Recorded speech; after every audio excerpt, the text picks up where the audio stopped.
Hello, fam. It is Sunday. Happy Sunday.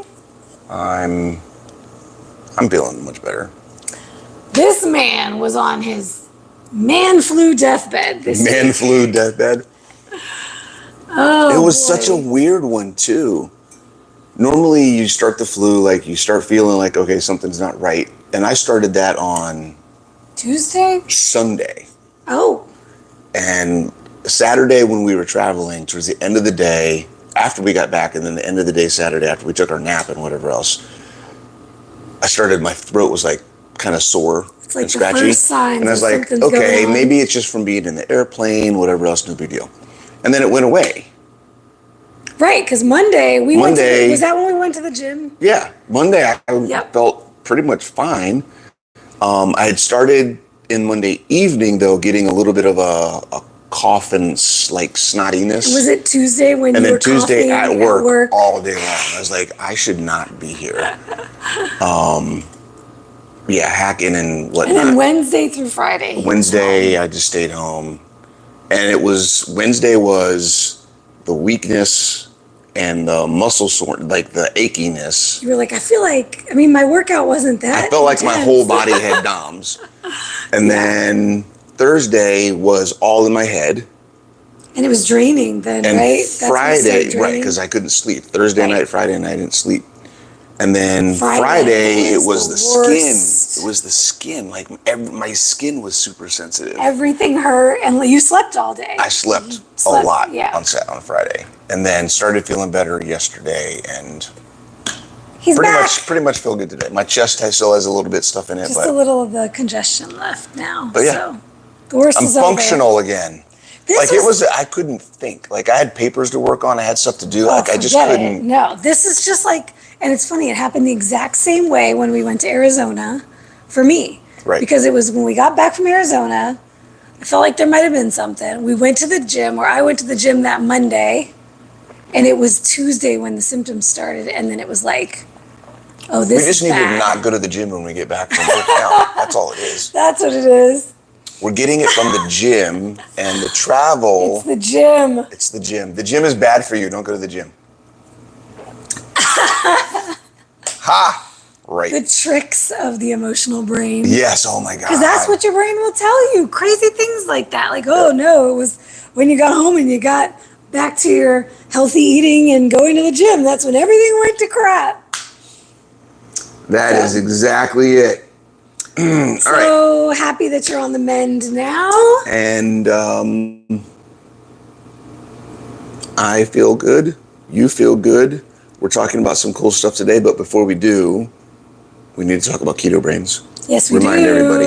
Reminder. And I got some people we want to welcome. We got people on. Yeah, so say hello. So let's say hello to Keto Simple and his crew. Dustin, those folks that are on, Dustin are on. Evelyn's Pamela, on. Pamela's on. Marie, Lisa, Andrea, Marie. Karen, Tina. So many of my ladies. I'm calling them my ladies. Your ladies? They're not our ladies? Nope, they're all mine. Do I get any percentage of ownership? A little bit. A little bit? Maybe. Okay. If I'm being kind. So welcome everybody. Thanks for joining. I got Fit and Fab Celeb on. Dustin's over here too. What up? Oh my gosh. My girl, Miss Keto Carney Fit. Oh my gosh, that's Maribel. I haven't seen you in a minute, love. It's so good to see you. I got next joined. Jenny Cheney is on. Hello, fam. You know what? No, it's not Maribel. Dustin's it's on Clarabelle. both. I think she has a sister. Do you have a sister named Maribel? Or am I making that up? I don't know. I might be. I don't know. She was one of my first ever KBB Summer Shred members. Oh, from back in the day. Way back in the day. It's good to see you on, love. Speaking of, I have an announcement I need to make. Oh, okay. And then we'll talk about Keto Brains. Yes. 1 week from today, we are kicking off our biggest challenge of the year. This is what started as a summer shred way back 2020.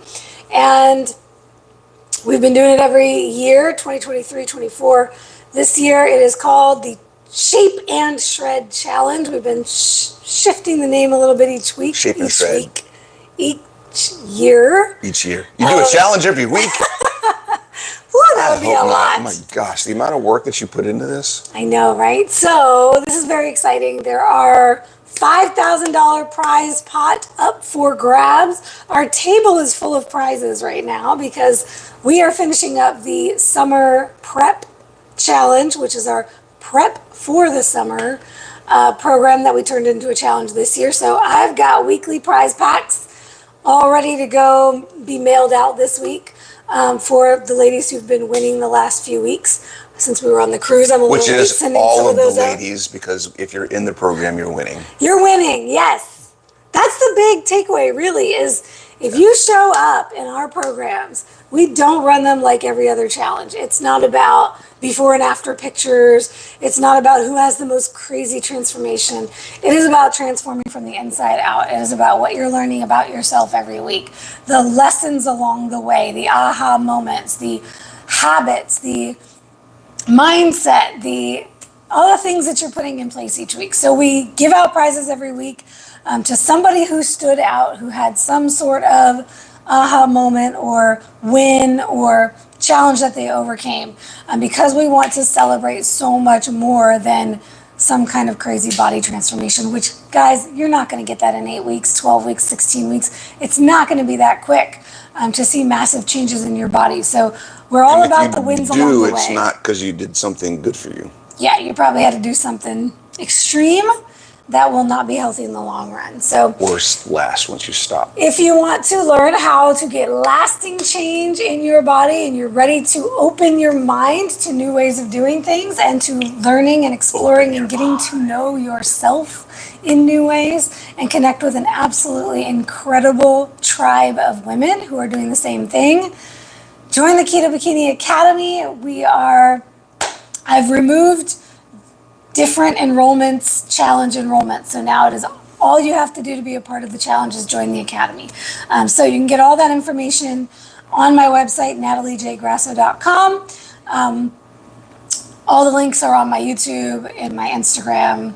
Anywhere you can find me, you will find those links. And we are posting about it all week because we've got 1 week before we start the challenge. So join us before July 7th to be in the challenge. Awesome. All right. Keto Brains. Before Keto Brains, I was just thinking about what I said about if you ran one every week and how much effort you put into this.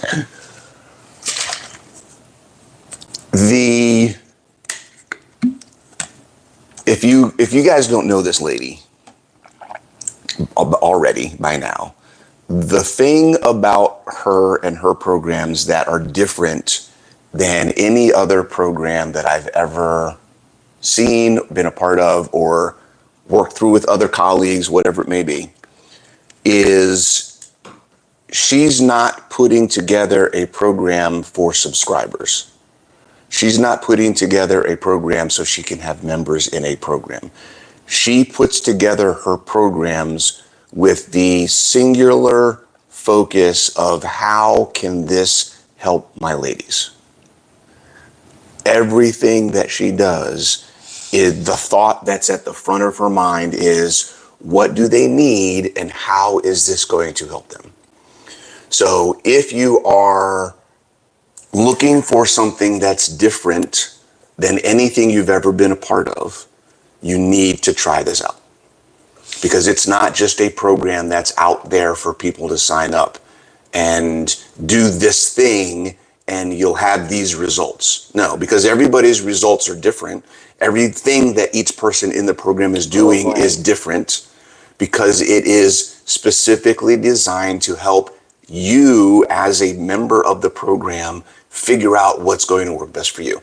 You had someone just this week who came to the epiphany of, I just realized this is my journey and it's up to me to decide how I want to do it. Yes. Yes. And that's what the whole be the CEO of your body that's what we teach. Is what it's about, right? Yes. So we want you to own your journey, own your body, own your process, and we are there to advise.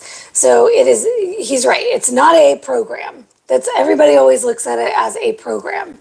I'm going to get workouts to follow and I'm going to get macros to follow, and you can do any of that for free online. You can go get a program. You can get really cheap or free training programs and macros online.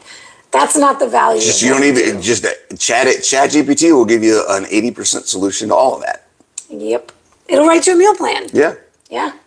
But that's not what we're about. We're not about follow exactly what I tell you to do, exactly the way I tell you to do it, and you'll lose X number of pounds. You know, it's not about that.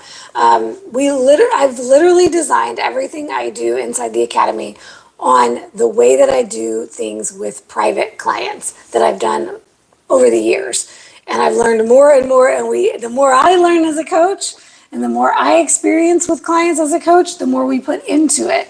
The more I share with you all and help you all explore different avenues and find the right one for you. Exactly as he said, we meet every individual where she is when she comes in.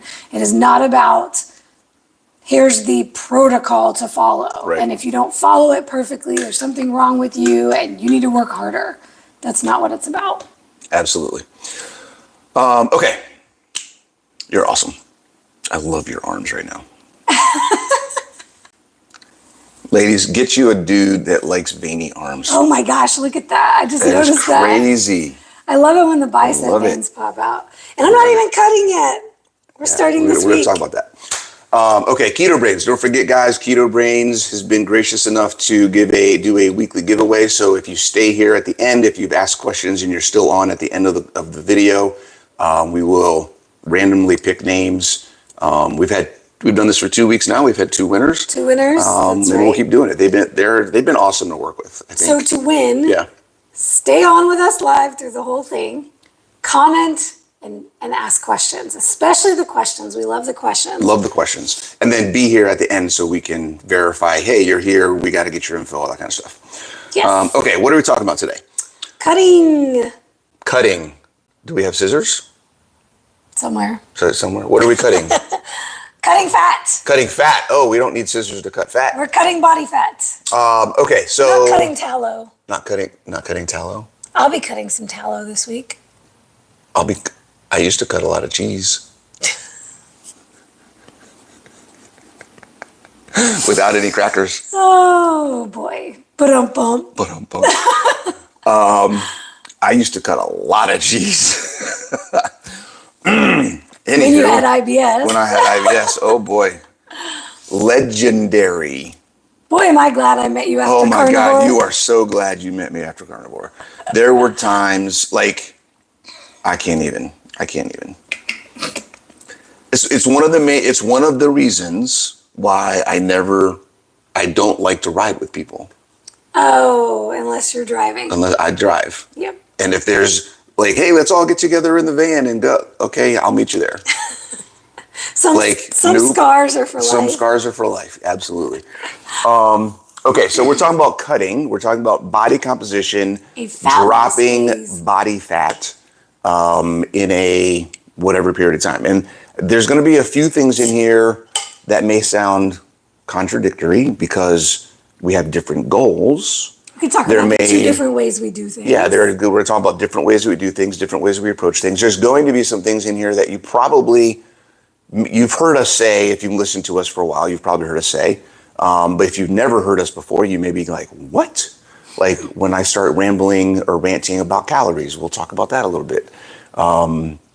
And we'll talk about gaining or maintaining muscle while losing fat. You don't have to lose muscle at the same time. But you may not, because it might not be muscle. There's a whole bunch of things we're going to talk about. So how do we want to start this? Because I think maybe the comment that I had earlier when we were talking about the mindset around it, cutting or fat loss. Yeah. So we were getting our coffees and getting ready this morning, and that kind of hit me. The idea of fat loss being a phase is how I think a lot of people think, well, I'm in a cutting phase, or I'm in a cutting cycle, or well, you know what I'm in people a think, bulking phase or bulking cycle. If you're into bodybuilding, you'll use terms like that. But if you have no concept of any of that bodybuilding jargon, you probably call it going on a diet. Or you probably call it weight loss, a weight loss journey. That's usually what we hear, right? Weight loss journey or going on a diet for weight loss. or just, I'm trying to lose weight. That's what the general population would call it. In bodybuilding, they're going to call it cutting, or they might call it prep, because for competition prep, that's what we're doing. And this actually highlights another aspect, which I don't want to get too far off on, but either I want to do a video or we need to do a video about definitions. Yes. Because the biggest hang up it's one of my that I see is we use words way too often in ways that, and we did do a video on this. We did. I forgot about that. That word is not. Yes. We needed to recap. We need to do another one. Using that word. We need to do another one. I totally forgot we did that. We need to do another one. There is a propensity for people to use words. I have no concept of those terms. Right. Thanks for clarifying. Yes. That they're just not used properly. And this goes everywhere from, like you said, bulking and cutting or weight loss. When we say weight loss, 95% of the time, you're not trying to lose weight. You're thinking in your head, I want to lose fat, but you only know that it's weight, right? You don't understand the difference between body fat, lean mass, fat-free mass, hydration, all of those other things, right? Right. So not having those understandings. Of that, right. And we see this when we talk, and this is, again, I don't want to go too far down, but ketogenesis, ketogenic, metabolic flexibility, all of these, mobility doesn't mean what a lot of people think it means. Oh boy, is that right? true? So there's all of these words. We need to just make a list of like 20 words. Yeah, we should do like a and dictionary. What do they actually mean and help people understand. Health and fitness dictionary. That could be our next episode. Health and fitness dictionary. Yeah, we could do a handout. The keto rehab terms and definitions or something like that. Yes, let's do it. Okay. Okay, hold us to that. Don't let us forget that. Somebody remind us. And any words that you guys don't know or have heard and you're not sure about what it means or you get confused, let us know and we'll maybe add that to the list. We gotta. Ooh, I love that. Okay, keep that. Drill that in the head.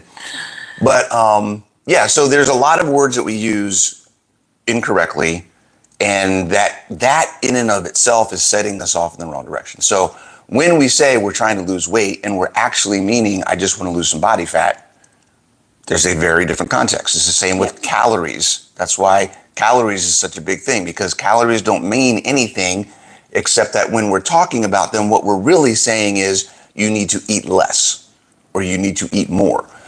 But it doesn't allow us to define what we need to eat less of or what we need to eat more of. That's why the calories aren't applicable. So that's the biggest problem with calories. It's the context of the words and how we actually can apply it that we miss when we don't use the right words.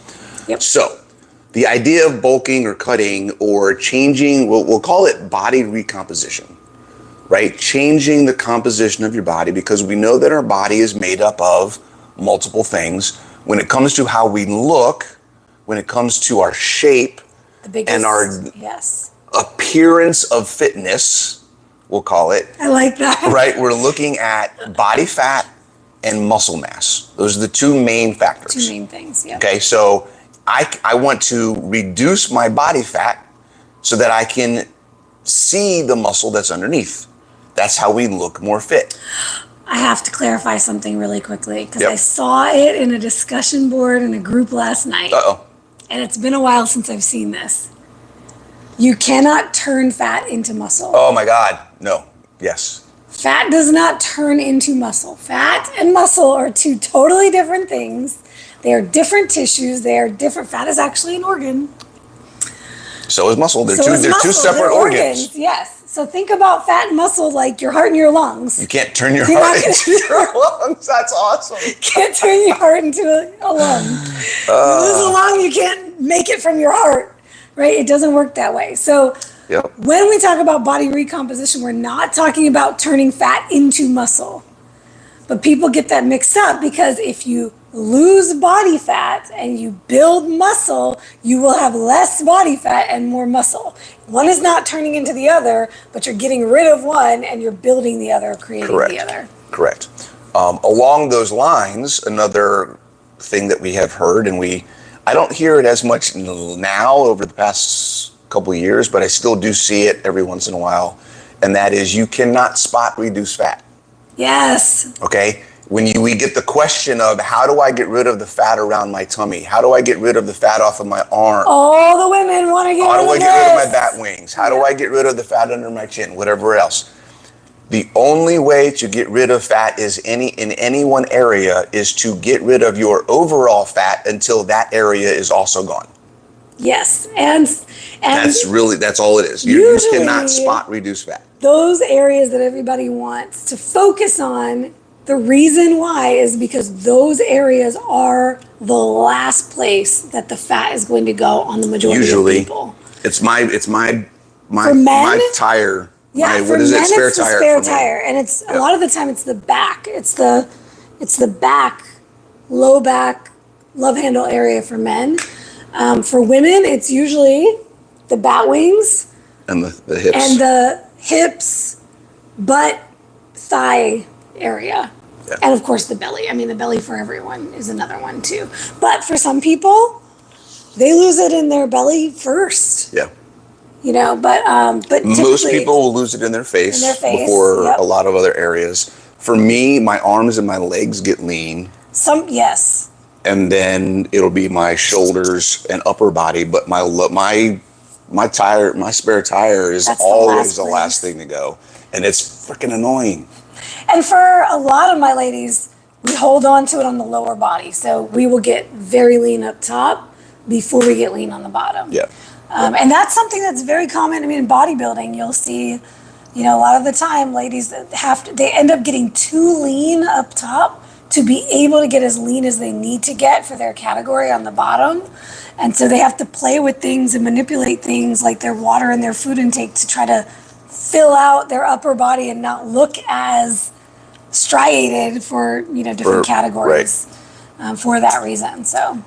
Okay, so that's a general overview of cutting. Hey, Keto Brains is on. Hey, what's up, Keto Brains? We're just talking about you. Oh, you know what? Before we move on, there was a question about Keto Brains. Does it break a fast? Does it break a fast? You see it? Where is it? That's a good question. Ask hey, Keto Brains on Instagram. Does Keto Brains break a fast? I believe they have a blog. They do, and but I don't remember what it said. They do talk about this. So there's a couple of concepts when we're talking about breaking a fast. You're always going to see out there in the keto space. Look it up and see what they say while we're here talking. Well, let's just talk about in general what breaks a fast. Food. So here's the thing. Metabolic response. There's two sides to fasting or what people consider fasting. There is it going to increase my glucose and create an insulin rise or an insulin spike? Mm-hmm. That's usually what people mean, especially in keto when they're asking about breaking a fast. Now, anything with, here we go, calories. Oh boy.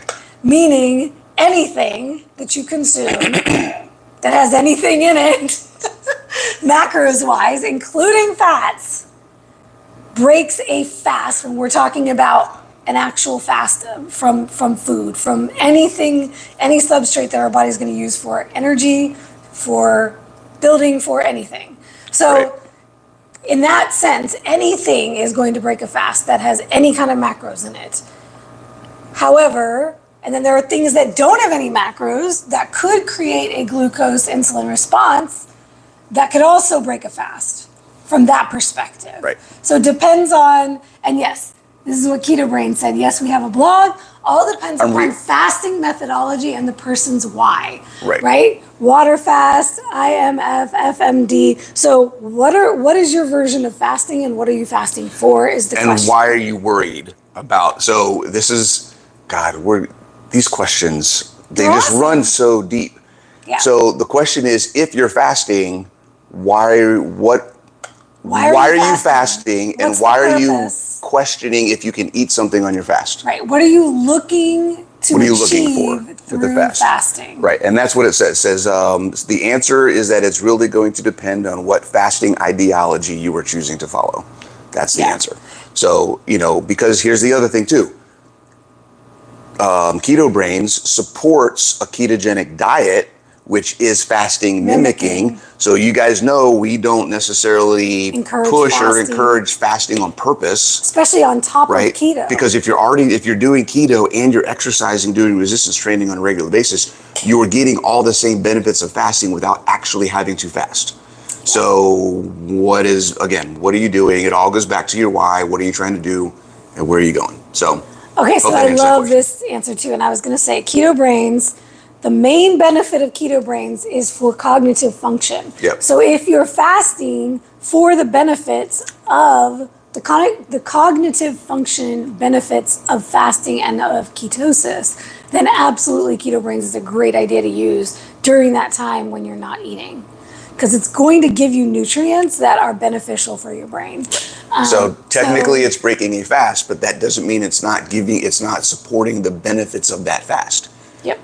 Right? So if we're targeting the metabolic response of fasting, this is again where the words matter. Just because you're fasting doesn't, I can get all the benefits of fasting without actually not eating. Right. Yep. Without actually not, So double negative means a positive. So I can eat food and still get the benefits of a fast. Yeah. So thinking about that. So Keto Brains shares, if you're aiming for upregulating ketones, suppressing mTOR, activating AMPK, then no, it does not break a fast in terms of those things. If you're water fasting for a specific disease state, then yes, it will break that kind of a fast. Now, we had a great question from Pamela, and Pamela, I'm so glad you asked this. She says she fasts. Okay. She does fasted training for the benefits of better fat loss. Is that true? Or, see how... Where is it? I work out fasted thinking it helps with burning body fat. Is that true? Okay, so yes and no. You're going to burn or utilize more fatty acids for energy when you are working out. We'll say working out in a fasted state. That's whether it's cardio, whether it's weight training, yada, yada. However, for body fat loss, that's not the same thing as what substrate you're using during exercise or the acute effects of what happens after exercise. So while you might burn more fatty acids at the end of the workout, all that matters for body fat loss is your total consumption over days and weeks and months. So if you're still consuming a certain amount of food in a day that is more than what your body needs, or at what your body needs, you'll stay at maintenance. If you're consuming less than what your body needs in terms of energy and fuel, so your body now has to go to its own fat stores to get more fuel, then you'll lose body fat. So no, it doesn't actually help with body fat loss more so than training fed. And what it can do is have a negative effect on your muscle mass, meaning you're going to have a harder time, what is the word I like to use, retaining and gaining muscle during a fat loss phase when you're training fasted. And not just training fasted, because generally I say it's fine to eat dinner, wake up and train fasted, and then eat after your training session. There's nothing wrong with that. But we're talking 24 hours fasted and you're working out and then you're still not eating for a few more hours after that training session. Now you may not be getting the recovery and the building that you need from that training session. Yeah, and you're probably not going to be able to do as well in the training session. Yeah, you're talking about long-term fast, extended fasting, not necessarily intermittent fasting or even intuitive fasting with intuitive eating, right? Whatever that may be. It's not about, so the concept or the idea of exercising in a way to lose fat is still disordered in the purpose of exercise. I'm so glad you said that. Much like the idea that you need to do cardio for fat loss. So exercise is not for fat loss. Exercise is for improving the function of your body and improving the muscle mass that you have, which will then improve your overall metabolic function and energy requirements, which long-term allow you to burn more body fat. So you should want to provide yourself with as much nutrition and energy for every workout so you get the best workout. Your focus should be on the most quality in your workouts as possible, which means good movement, high intensity, and good recovery. And hypertrophy. Right? And pushing And yourself and progressive challenging overload. yourself as much as possible. Meaning being able to do more the next time. Right. Anything that you do that could potentially limit your intensity or limit your ability to work hard in a workout is not going to serve you long term. So the focus should be on how can I get the best workout possible, then move on from there. Yes. Right? Training is not for fat loss. That is one of the things, I think I shared this in the things you're doing wrong for fat loss that like most women have always done wrong. And that is thinking of training, especially training, but thinking of exercise in general as all about burning calories. Right. And that's again, because everything's been talked about calories and it's all about that is not the purpose. Eat less, work more. Right. Training is like exactly what he said. It's for building muscle, building capacity, building skills, balance, coordination. All of the benefits you get from training have nothing to do with fat loss. And it should be a part of your journey. It should be a huge part of your fitness and health journey. But it's not about, you're not doing it for the purpose of fat loss. Right. Yep. Okay. So fat loss. So where we were going with that was the idea that I had this morning that for me, and I'll just use myself as an example. For me, I think of cutting the way that I apply it as more of a pushing on the gas pedal a little bit more in my journey. So I'm in maintenance. I've been in maintenance for years. And recently, what was it? Oh, we talked about this last week, getting ready for the trip.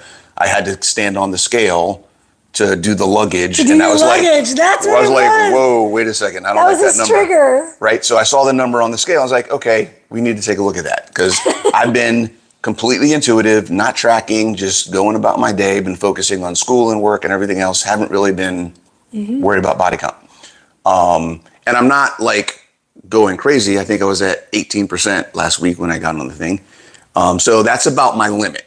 18% body fat is about where I'm like, okay, that's his good. Guardrail. The weight that I was at was like, okay, that's about good. I don't want to go beyond that. But imagine too, if you were at this weight, because your ultimate goal is to be at this weight. At 10. At 10% body fat. Well, 15. Or 15, yeah.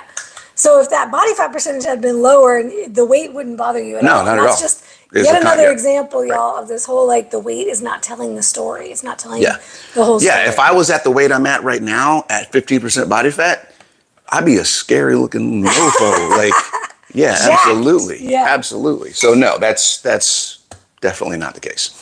So my analogy was, for me, I'm just driving my car. The car is my life. I'm just kind of going for a drive. And there are times we don't drive our car by stopping and starting and stopping and starting. We drive our cars by accelerating and decelerating, but there's always movement, right? So I look at this as I am now in a phase where I'm going to step on the gas pedal a little bit and try to improve and push forward. Yep. And just make some small changes to kind of change where my body composition is at. But for me, it's still a maintenance thing, right? I'm just trying to maintain. It's like blood glucose. We don't want spikes. Right. We want to stay in that band, right? So I've been pushing into that top level, and I'm like, no, come back down. So I want to try to maintain that steady. That's what I call guardrails. Right. It's the guardrail. It's perfect analogy with the car analogy, right? You have these guardrails. Oh, I'm getting a little too close to the edge. Yeah, I'm hitting the rumble strip. I gotta come back in the center, right? Yeah. That's all it is. That's how I look at it.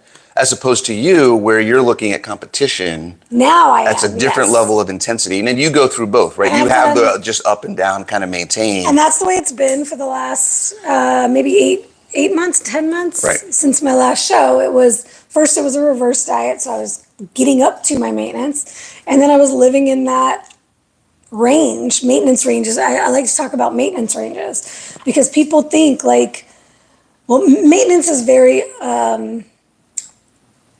elusive for people. They don't know where their maintenance is. And this is where I say, you know, it's a range. Our bodies were not designed to be dialed into the macro every single day. That's not what our ancestors did. They ate when they could. They had days they couldn't eat. So they were likely in this up and down maintenance range. It was not like everything dialed all the time.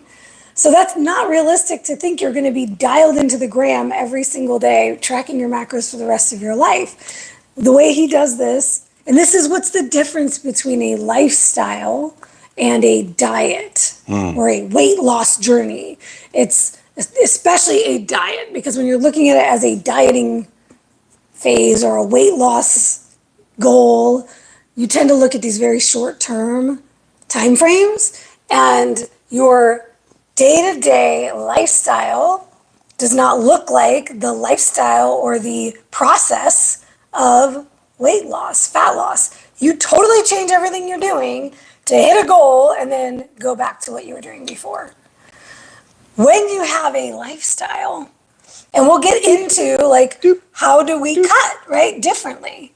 When I'm looking at it for a competition, I'm dialing everything in very tightly, looking at all the macros, tracking everything. He makes some changes in what he's choosing to eat. Little bitty changes. That shift things without him having to look at the numbers. I still look. Because you got to track it. To get an idea, right? But then, once you set, you're like, well, this is what my meals are going to be. Like, you don't go and make sure you're tracking every single thing every day. No. So the way that let's talk about that. So the way that I make my changes, because it's a lifestyle, I don't, number one, I'm a dude and I'm lazy and we're super easy. So I'm not like her. I could literally eat the same thing every day. So I literally decide what my macros are going to be. I figure out what foods I need to eat in combination to hit those macros. And that's pretty much what I eat. It's set it and forget it. Like my chronometer is literally copy paste. Copy it from yesterday, put it into today, because I'm just going to eat the same thing. When we say simple and lazy, beef and eggs. Yeah, so Mostly. Right now, I'll just tell you what I'm eating right now. Yeah. So right now, I get my coffee with keto brains and a scoop of Equip.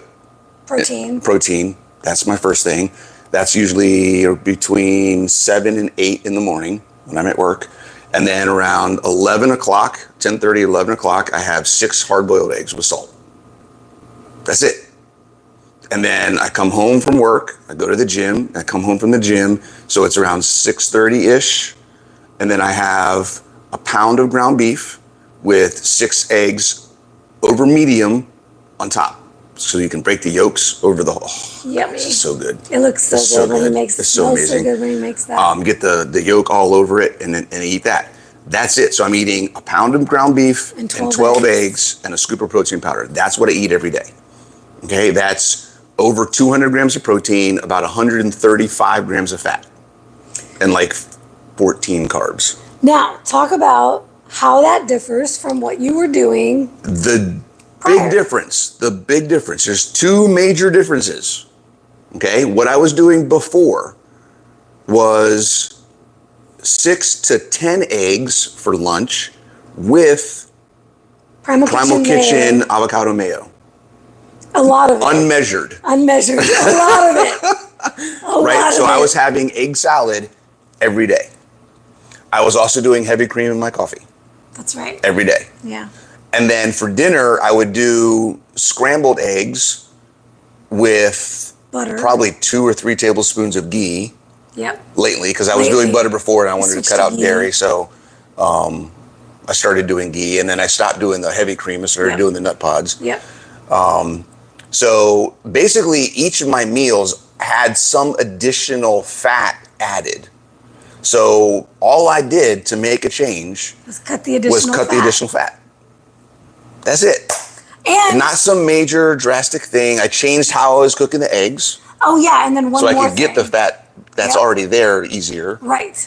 And that was about it. two things I want you to highlight. Okay. One is the difference you noticed in your hunger and satiety with the Oh my hard-boiled God, eggs. craziness, guys. Okay, this is the stuff that even though we've been doing this for so long, every once in a while you forget and you experience it and you're like, yeah, this stuff is really, and this is a great hunger really hack. works. When you're on a cut and you're noticing you're getting hungry, this is like shifting from the egg salad versus hard-boiled eggs without the mayo. Yeah.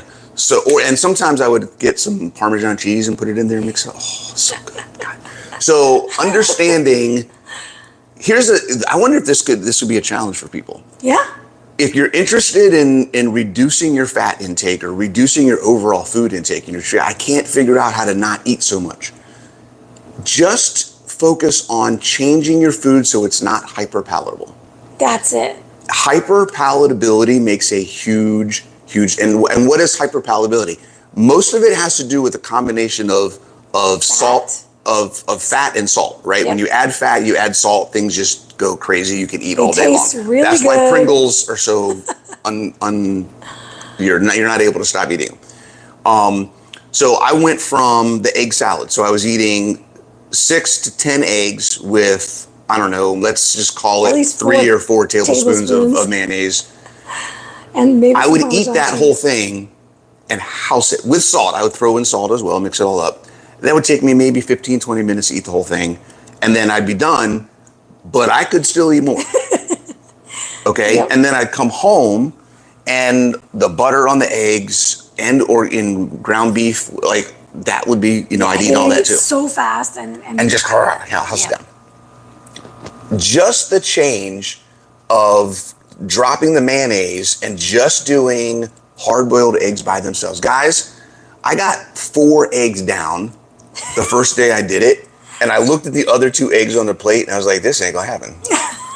There's no way I'm gonna eat those 2 eggs. Now I did, I made myself do it, but the change in the texture and the flavor and all of the things just took that hyperpalatability away and allowed my body to actually respond more naturally to the food I was eating. It didn't hijack. Your taste buds can hijack your satiation signals. Yes. So when you understand that, if you're eating something and you start feeling like you can't get the other bite in fast enough, that is a signal that what you're eating is hyperpalatable and you possibly are overeating. And I'll add the texture. Oh my God. The texture is a huge shift. So I was just thinking about strategies, and I've done a masterclass on this, I think, hunger hacks. Things that help you feel more satiated, feel more full after meals, and stay fuller longer.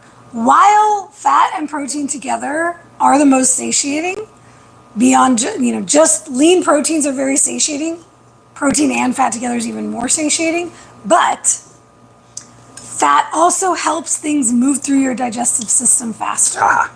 So when you're pulling the fat out of these meals, you're doing 2 things. You're changing the texture. So the texture, and you could take even the example of slow cooked meats in the crock pot where they're pulled, or ground beef versus cut up steak, chicken, grilled. Mm-hmm.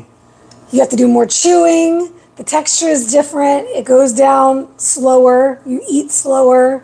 That's what the hard-boiled eggs versus the egg salad did. One, you can shovel spoonfuls really easily into your mouth. Yep. The other one, you're like biting. You're like, it's kind of dry. Like hard-boiled eggs are kind of dry. So even if you do them like soft or medium, they're still, it's not, And that's the thing. Like when you're eating it, you're actually focusing on I have to take this next bite, as opposed to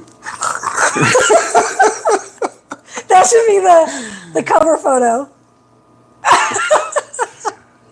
Go through there and find that. Screenshot. We're at how many minutes? Where are we at? We're at 44 minutes. Okay. Okay. So that's how I'm doing it. So basically small changes. One more thing though. Okay. In yours, and then we can talk about how I do it. No more. Although no, you still did this last weekend. No, you didn't. Wing nights. I was gonna do it last night. You were gonna. I was gonna do it last night.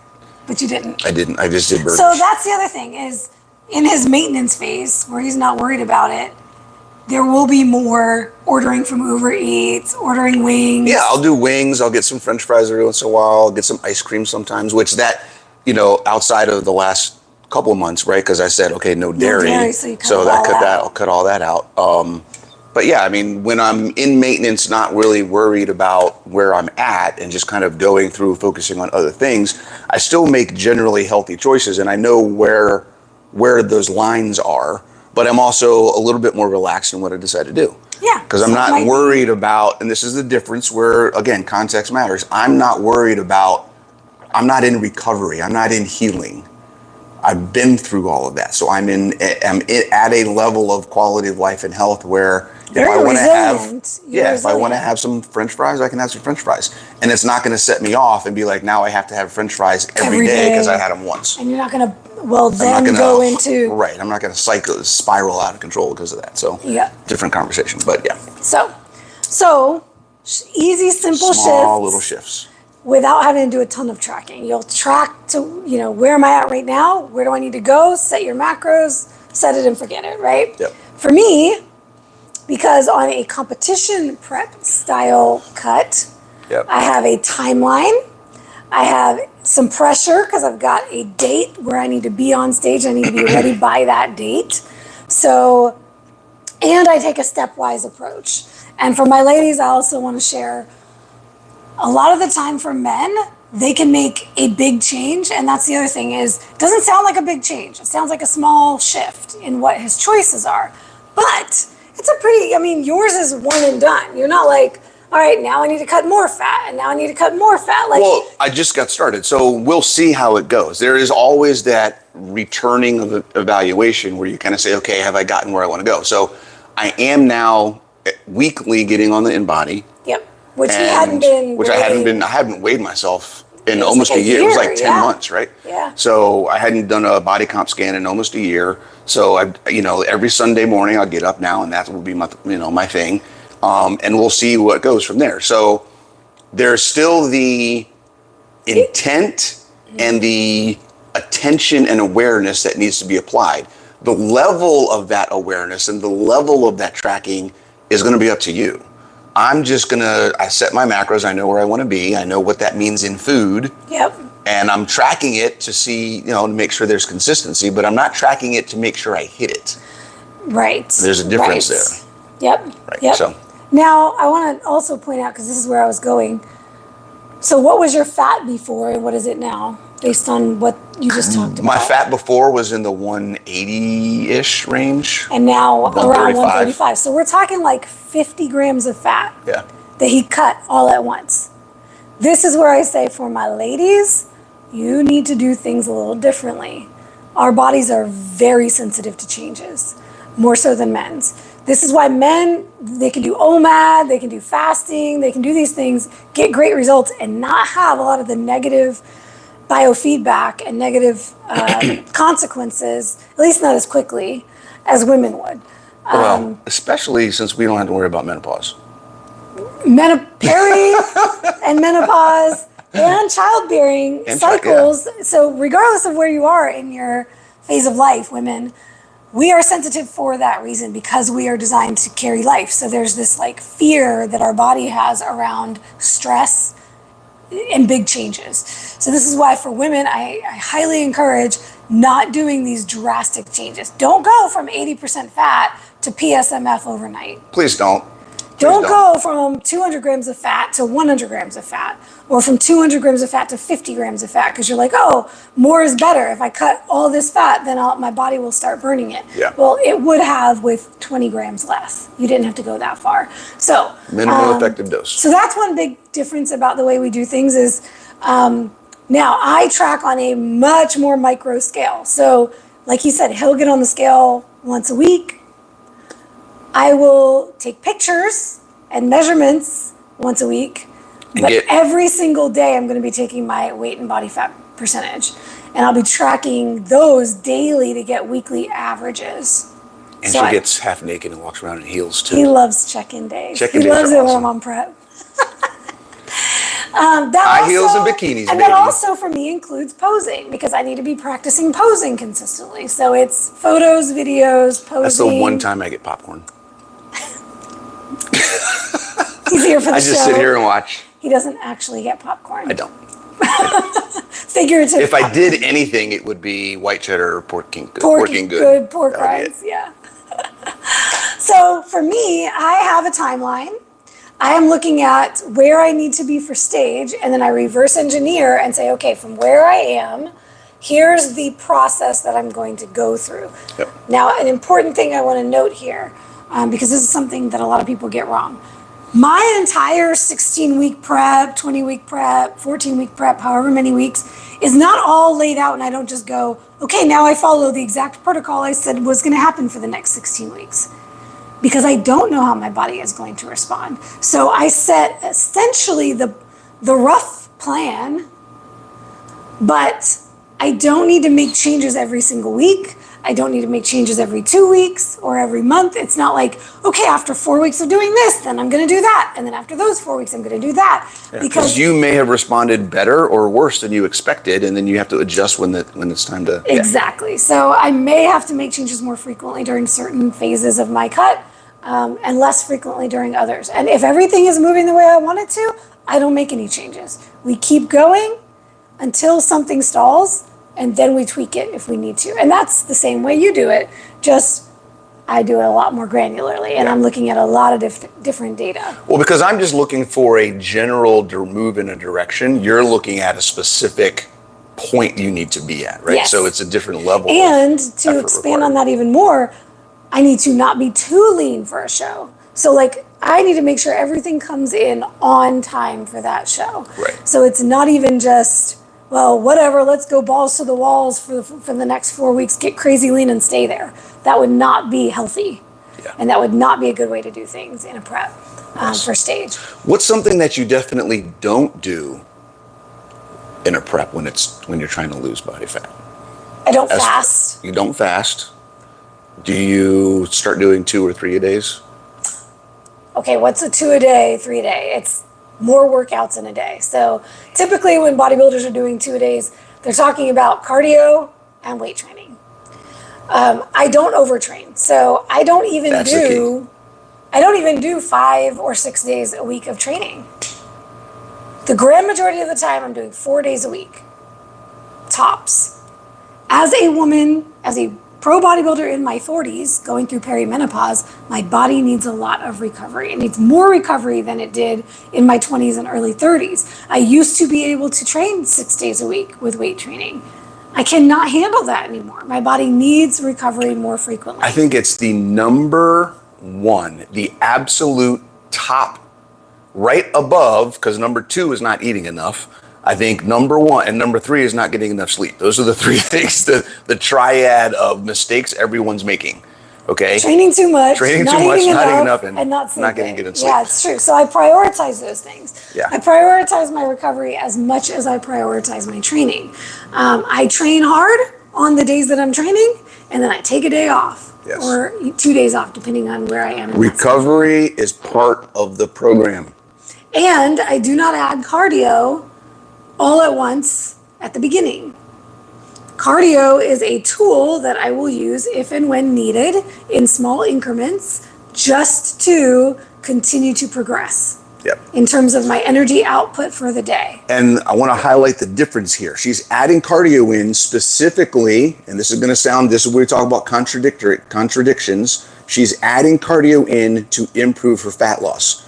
So she's doing exactly what we're saying you guys shouldn't do. Okay, because here's the deal. She's doing it for competitive purposes to try to get to a specific body composition to get on stage.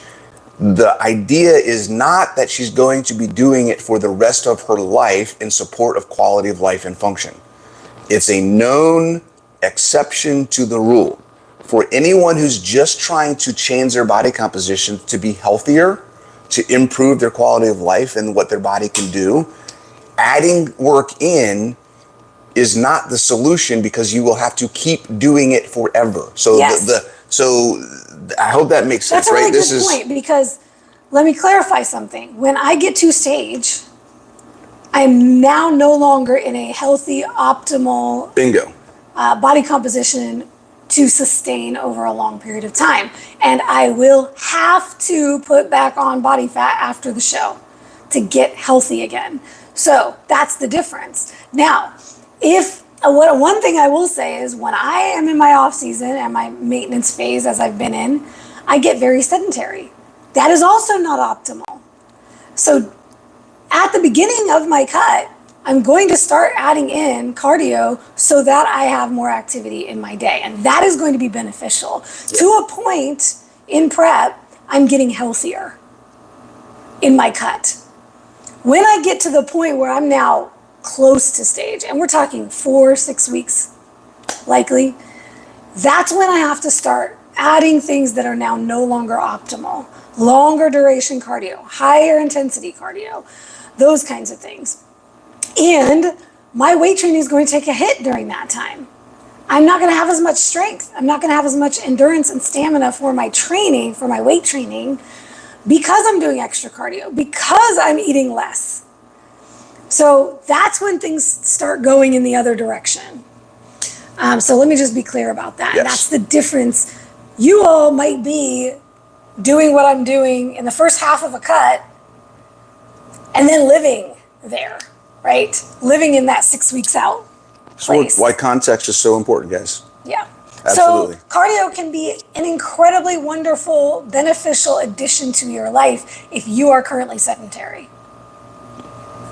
But it is not a solution to weight loss or fat loss, right? Yeah. It's something that should be included in your fitness to maintain your ability to do that type of activity. Yes. But doing it with the sole purpose of losing weight is not going to work for you long term. Absolutely. So what's a couple things that we have learned about how to do this on a ketogenic diet? Okay, so one thing we talked about but didn't actually specify is how do we cut? Are we just eating less food? No. Are we just eating less calories? No. We don't eat calories ever. What did we say? We never eat calories. Don't get me started. Okay.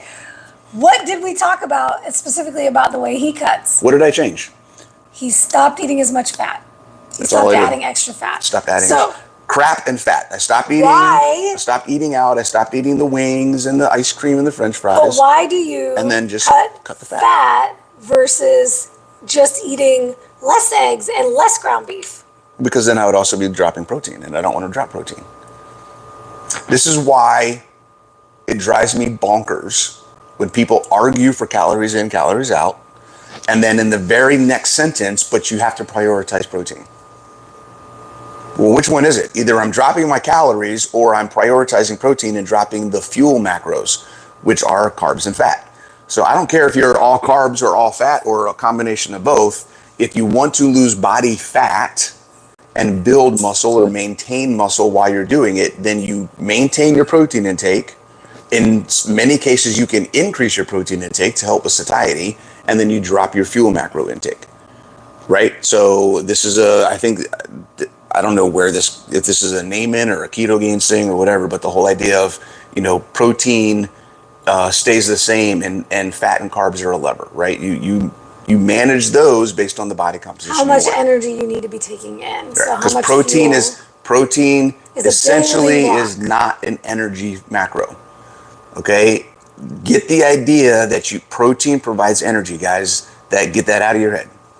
So I have to say before we end this, because I am starting this cut with high fat and low protein. Oh no. I'm going to lose all my muscle in 1 week. So we haven't talked about this. I didn't know what you're doing. So we did talk about you're doing your own combination of how you've done stuff in the past with Rob's stuff and kind of bringing. Okay. So I'm going to do a whole YouTube video on this because I'm going to share my whole journey this year as I did last year and my last prep in 2022. I've documented the whole thing on YouTube. So follow my YouTube, Keto Bikini Secrets, and you'll be able to get all the details. The ladies in my academy already heard a lot of this because we talked about it on our Zoom call, and some of them are going to be trying it along with me. But this year I am taking some of the things that I have done with different coaches over the years, coaches that I've worked with for competition prep, as well as last year I tested out our friend Rob Sykes, Keto Savage, his Savage System protocol. And it's in his book, Ketogenic Bodybuilding, I think. Ketogenic bodybuilding, yeah, something like that. Where he starts people on a high fat, 80-20, and then slowly brings the fat down and brings the protein up, finds your protein threshold, and then starts dropping both. You mean he's leveraging FGF21 without sugar? Oh my gosh. Yes. And so to add to that, actually, I'm glad you brought that up because that's part of what I'm going to be trying. Right. So I tried his protocol and I did it exactly as his protocol was laid out last year. So if you want to hear all about that, go watch that series. I'm also finally making good on the video I promised last year at the end of that cut to do a full review of his program and the things that I'm taking away from it and the things that I'm leaving. So I'm going to do that video and then I'll get into what are my actual plans this year. But spoiler alert, so I will be taking some of the concepts that I did learn and implement and kind of got out of my own head with some of my own, I'm not going to call it dogma, but limiting beliefs or things. Yeah, a little bit of dogma that was in my brain about high protein all the time. And, really, I was really skeptical about his protocol, but I did not lose any muscle mass on his protocol. So it opened my mind to doing things a little bit differently. So I'm going to start my first week on his 80-20 week. I'm going to start there. This is technically before the cut because I'm staying at the same overall intake, but I'm just shifting my macros from they've been about 1-to-1 protein to fat, to dropping that protein, increasing the fat. And then instead of going through his entire protocol, this year, I'm going to pull from some of the coaches that I worked with in the past. And one of the things that I did with my coach that helped me get my pro card was we did these modified fasting. We did essentially an OMAD, a 1 meal a day with a fat feedings throughout the day. So it was a fat fast essentially, which would get me into the realm of this FGF21 experiment that Rob is currently doing, and Nick Norowitz and Sean Baker and some others have been doing with fats instead of sugar.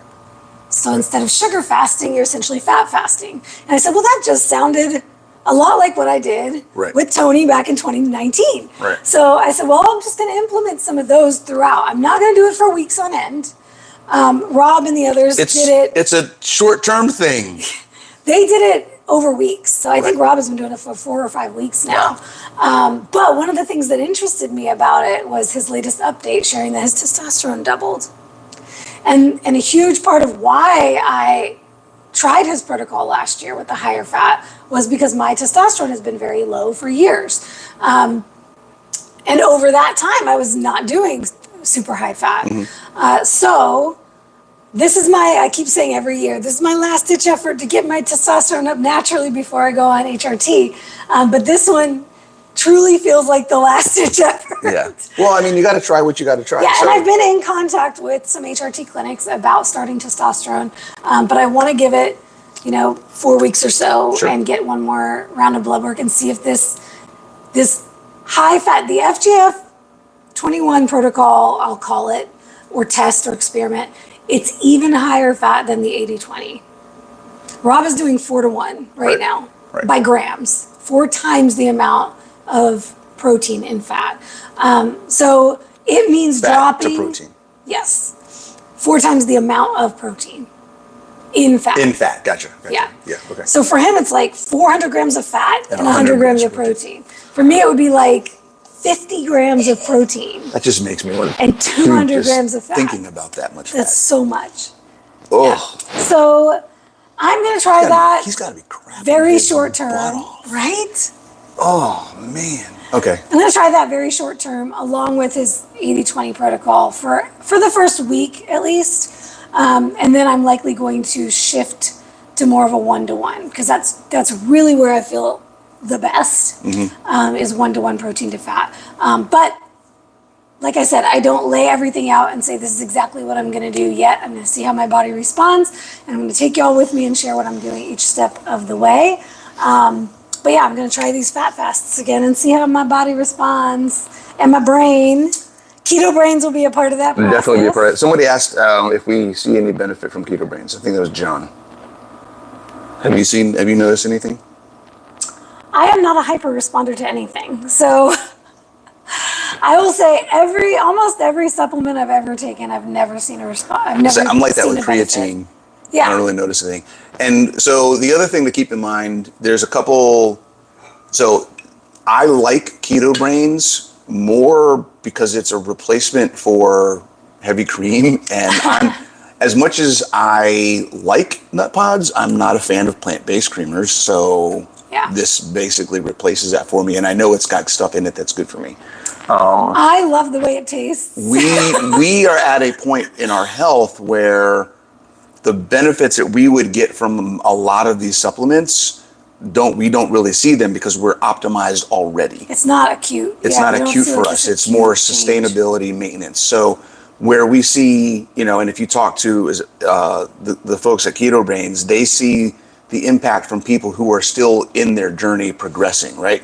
Yep. So there's a lot of people that get the benefit of almost instantaneous, holy crap, my brain just woke up. Yeah. Things like that. So for us, it's a little different, mostly because we live our lives fairly optimized. It's another reason maybe we have a slightly colored view of biohacks in general. Yes. Because all of the biohacks we've tried don't really seem to do much for us. Because it's true. We think it's like if you get to a point where you're healthy, then what do you need a biohack for? That's kind of the way we see it. So now I will be curious because we just got our Keto Brains when we got back from Right, it's only been like 2 weeks. Yeah. Not even. So I'll be curious to see if it really does help my cognitive focus. Over time.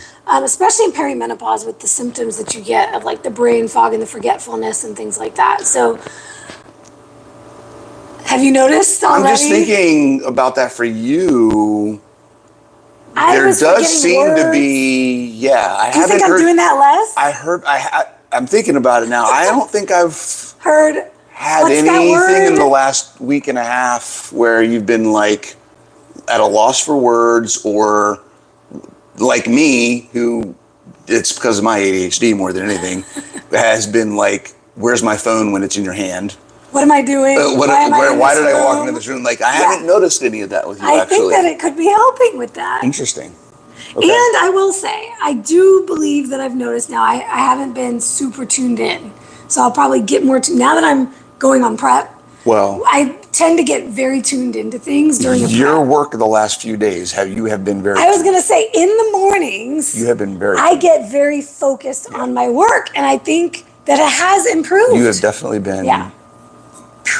Yeah. And those are things that you have to know what you're already noticing that you want to improve, and then be able to pay attention to, am I seeing improvements in that area? That's a big thing, guys. If you're going to do anything from a biohack or supplement perspective, why are you doing it? If you don't know why you're doing it, then what are you doing?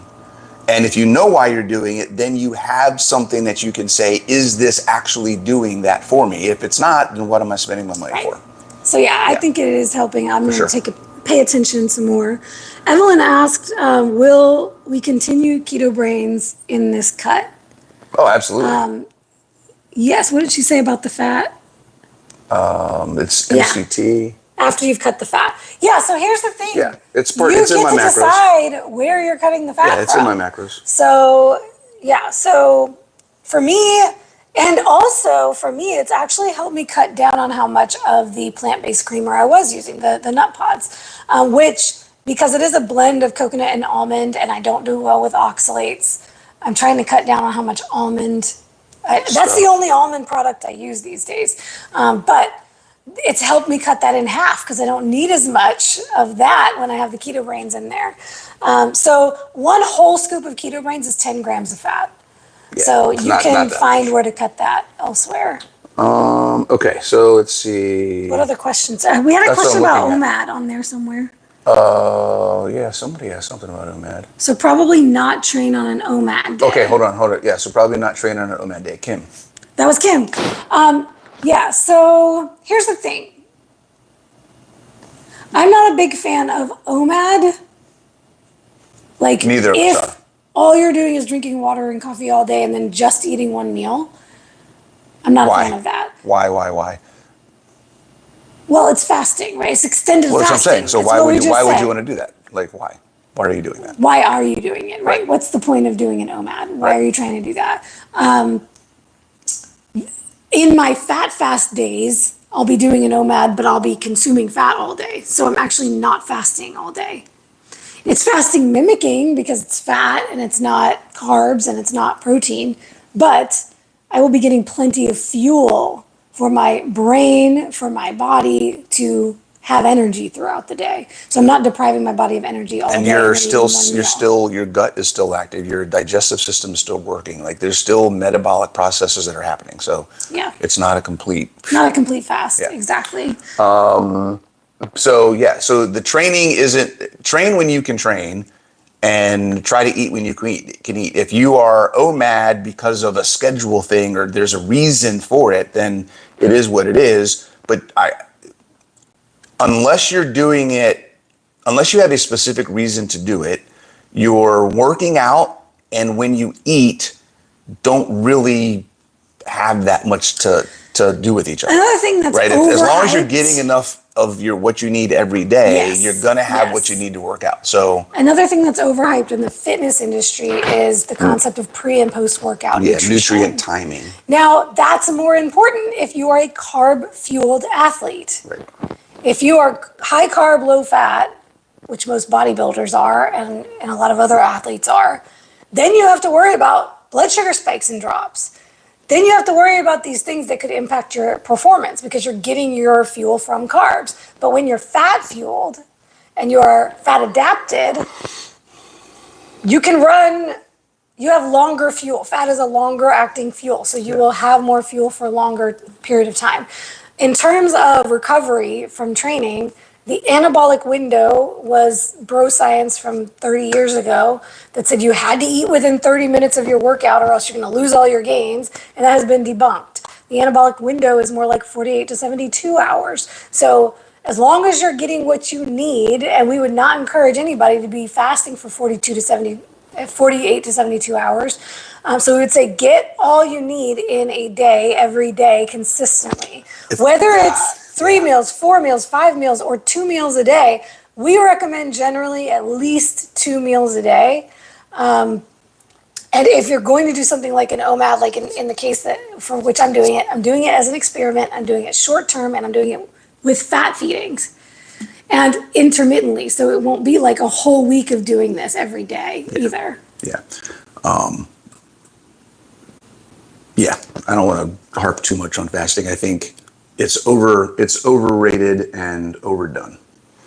Let's see. So Evelyn asked, "What do I do for dinner those days?" The same. Which days? The days. So changing eggs without mayo for lunch. What do you do for dinner those days? So just to recap, my dinner is also eggs and ground beef. So 6 eggs at lunch, 6 eggs and a pound of ground beef at dinner. That's what I eat every day. Let's see. I like more variety. He mentioned that, but I will generally have beef and or lamb, chicken and or turkey, salmon pretty much every day. So I'm doing red meat, I'm doing poultry, I'm doing fish, I'll do eggs, I'll do pork sometimes. So I throw a lot of different, I like a lot of variety. And if we go out, like on the weekends, if we do go out, I'll usually get a fish. I often get a fish. I'll get a salmon. Cutting.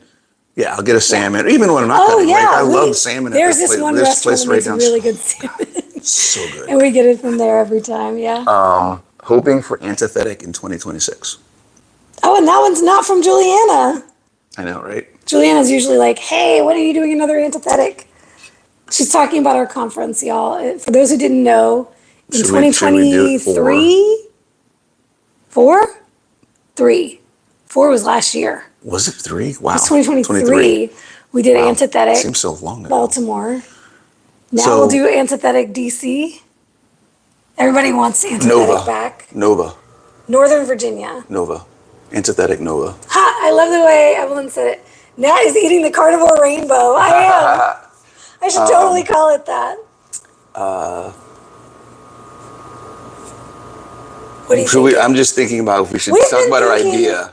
We should talk about our idea. Because you think they would. Okay. So what did you call it? We wanted to call it an intensive. Yes. So the idea for the next event that we were thinking about hosting, I got a tickle on my nose, for antithetic next year, if we do it, was something a little smaller, not necessarily a conference, more of a mastermind, intensive, intimate, Smaller 10 group. to 15 people max, maybe. Yep. Of let's get together and dive deep. For lack of a better term, work through some shit.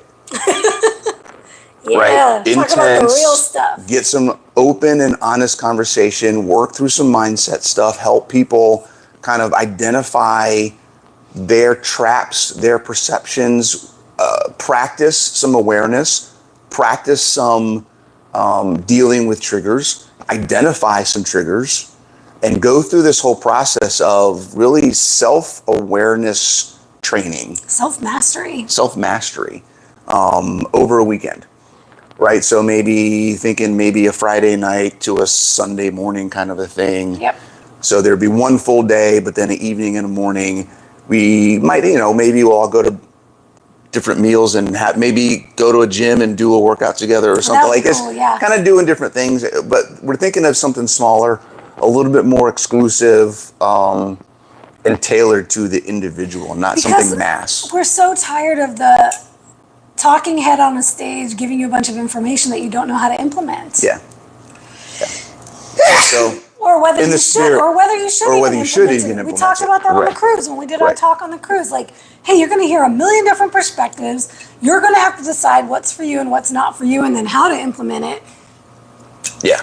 So we would love to hear back from you guys. If that sounds like something you'd be interested in, please comment on here or shoot us a message or a DM, something like that. That would be awesome. Evelyn. She said, bless you. That would be fantastic to hear because, it's something we've been thinking about. We definitely want to do things that are going to help make a difference, not do things just to do them. Yeah. Right. We don't want to have a conference just to have a conference. We want to have a conference, and we felt like we were very successful in doing this in the first one, right? We had over 80% of the people in that first conference had never been to a keto event.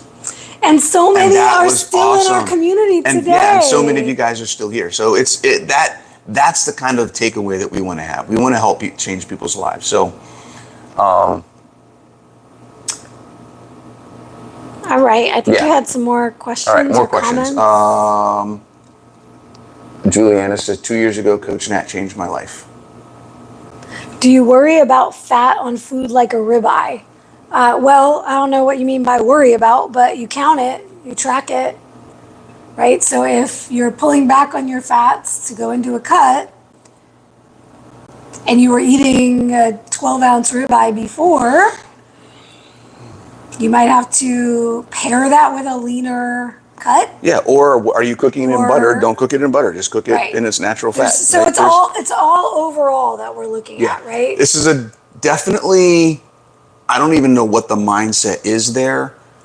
It's when you're talking about your macros, you have to look at the entire day and the combination of everything that you're putting in. You can change whatever you want. It's not just one thing. Right. And even if you did say, hey, I want to cut my fat from the meat on a ribeye, trim the fat off and throw it away. Yeah, she says trim away the fat. Yeah, if that's what you feel like you want to do, then go for it. That's not how I would do it because she I don't want the ribeye without the fat. Right. So for me, I have 2 ribeyes in the fridge right now. The interesting thing is that on this really high fat protocol I'm about to do, those will blow my protein macro. Because while ribeyes have a lot of fat, they also have a lot of protein. They're 1 to 1. Yeah. So I will probably cut them in half and pair them while I'm doing the high fat. I'll pair them with just a lot of fat. Probably going to add tallow or whatever. But when I start cutting the fat, because y'all don't get it wrong, don't get it twisted here. Don't think I'm going to be doing this 80% fat all the way through my cut. That's not happening. Don't get it twisted.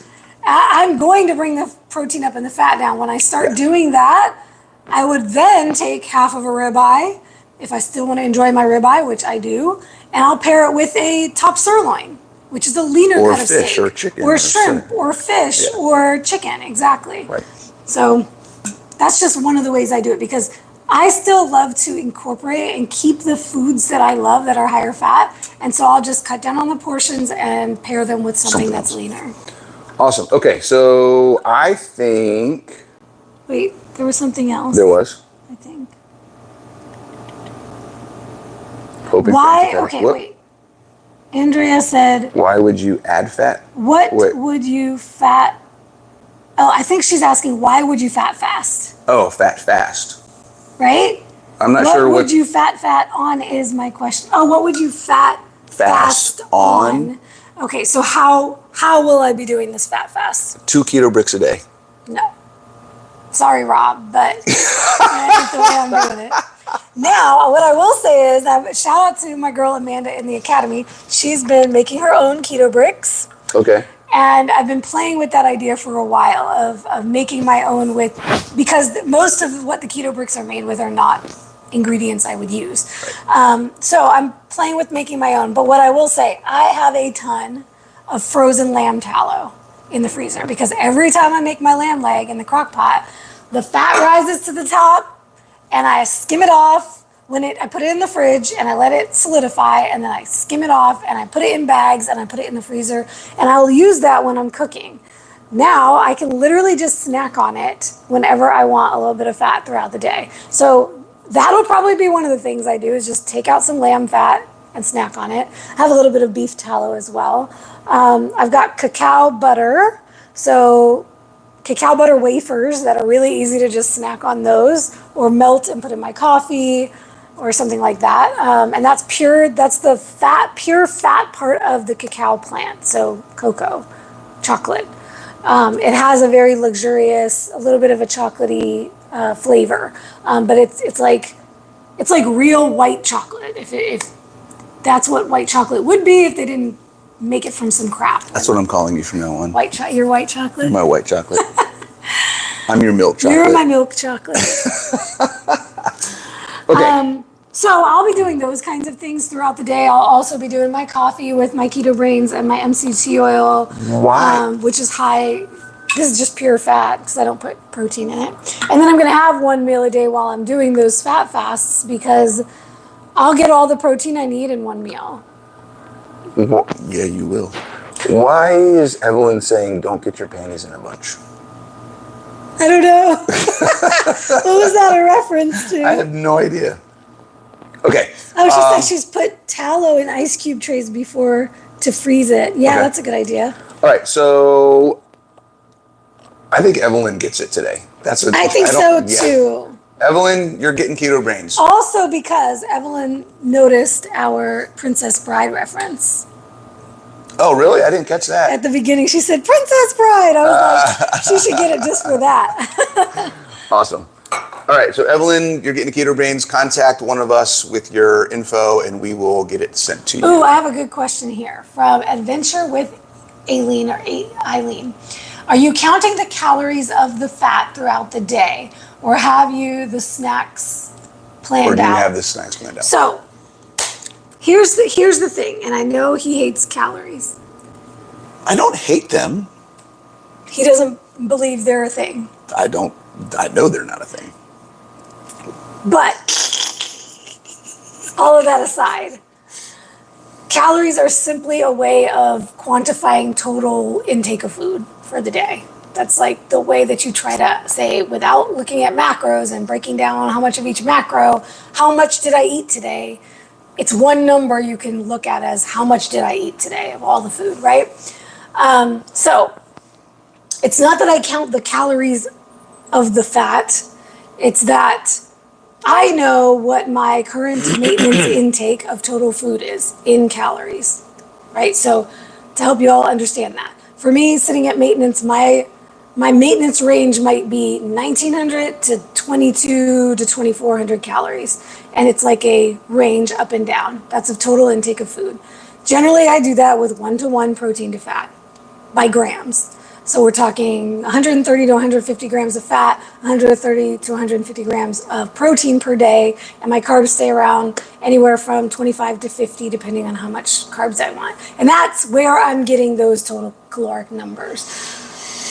That to say, as I start this cut over this next week, when I shift to the higher fat ratio for 1 week, I'm going to keep the intake at about my low level of maintenance. So I'm not going into a caloric deficit yet. So I'm going to set what that looks like in terms of my fat grams and my protein grams. For the 80% fat, I forget what I plugged it all in. I have a spreadsheet that I use. So I plugged it all in, and I'll be setting those as my macro targets. And then all I look at is the grams. Once I've set those targets, I'm only looking at grams of total fat, grams of total protein. I'm not worried about the calories because I already looked at what that was going to look like. He only ever looks at grams. He never looks at calories. So just to say, if you're focused on the macros and you've set the macro numbers, the calories are going to land wherever the calories land. They come along with the macros, but you focus on the macros. So I will set those numbers, and then I'll be looking at that for the total day, not throughout the day. The amount of food you are actually eating is what matters, not some imaginary number of how much heat they produce if you burn them in a fire. So, because if that mattered, then you can literally eat paper all day long and be fine. Yeah, so I mentioned Rob Sykes with his 4-to-1 protocol for this FGF21. He's doing 400 grams of fat, 100 grams of protein. That's what he's focused on throughout the day. You know, for me, on those days, on those fat fast days, it'll look like 50 grams of protein, 100 grams of fat. Right. All right, guys. Wherever the calories land, they land. Yeah. I hope that I think we covered a lot. I hope that kind of brings some things to your thought process about how you're looking at your body composition and managing it, and any changes you want to make. Small changes. Focus on the food you're actually eating. You don't need to fast. You don't need to work out fasted. You can maintain your muscle mass and even grow muscle while you're doing it if you're on keto. Focus on protein and build muscle. And you're going to reach out to Evelyn because she's on YouTube and not on Instagram. Okay. To make sure we get her keto. Yeah, Evelyn, if you have my Instagram or because I don't know how, you can message me maybe on YouTube. I'm not sure how that works. Can you get messages on YouTube? I don't think there's a messaging app part of YouTube.